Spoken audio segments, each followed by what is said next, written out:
Hey guys, excited to be back today and bring you a quick overview video of my brand new Champion Model 201091 Pro 40-ton log splitter.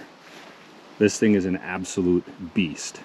What an upgrade from my previous log splitter that I had.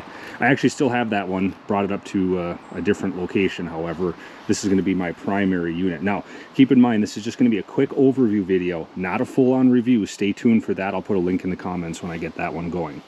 So here we go, the Champion 40-ton. A little about this. First of all, the engine. What an absolute massive motor. It's Champion branded 338cc. This thing, it's all or nothing. It's either on or off. There's no throttle. This thing just runs, and it is built to handle the big wood. If you take a look at the hydraulic tank here, massive hydraulic tank. This thing holds 12 gallons. I think I ended up 12 gallons max capacity. I think mine was just over 11, and I could see in the sight glass, and I was plenty good there. The back to the engine here, fuel tank, 1.4 gallons, so that's going to run a long time for you. Big upgrade here. This may seem like not much, but having a nice ball hitch and this easy to grab release handle here, this makes hooking up to your truck, trailer, UTV, ATV, whatever you're hooking up to, an absolute breeze. And best yet, speaking of towing, look at this. They actually gave us DOT highway rated tires. These mount on a stud on the frame. Bearings are within the tire, and these things are highway rated 70 miles an hour, which is, to my knowledge, none of the past log splitters from Champion have had highway rated tires. This is great because now you could bring this thing to the job site or wherever you're going, split all day, and drive it home on the highway. So that is a huge bonus for me. Also new when you get into this big series, engine guard. So if you have a big log that comes over, if it's going to land on this, it's going to protect the engine. Also, speaking of guards and catches, look at these log catches. These things are absolute stout. I don't know what size that is. I'll get some measurements for you in the full review, but these things are, I mean, they are not going anywhere. If you look on the other side, it's kicked up here. That's going to help hold that log after you do your splitting, so you can get it off.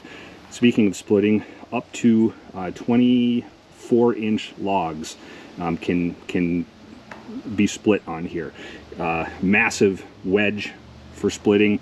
Cycle time on this big ram is about 11 seconds. And remember, you have to compare apples to apples. When we're talking big splitters like this, it's not fair to say, well, this 40-ton is 11 seconds while the 25-ton is 9 seconds. Well, of course, it's a smaller ram. So make sure you're comparing actual tonnage to the cycle times. I think this goes actually very fast. Handle adjustments, super easy. Forward, and then the back, it will stay locked, and then when it hits the end, it's got the auto return, and of course that will work when it's actually in operation. If you notice on the beam here, you can go vertical or pull this out, pull this pin out, and the whole beam will go up and go vertical. And I'll show you a review in the next video where I do some vertical splitting as well. Super handy feature to have, especially for those massive logs. On the hydraulic pump here, just an absolute beast of a hydraulic pump. Suction side, output in here, and then it comes out and you have a spin-on filter. This is nice to have. These log splitters are not clean. You got wood chips and junk flying all over the place, and if you get any debris inside of your hydraulic tank for some reason, this filter is going to grab that. So you can change out filters and not have to worry about dumping 11 to 12 gallons of hydraulic fluid. So that's a super nice feature to have. So that's just a real quick rundown, quick overview. Oh, also they added in here these dual rollers on the leveler on the jack here.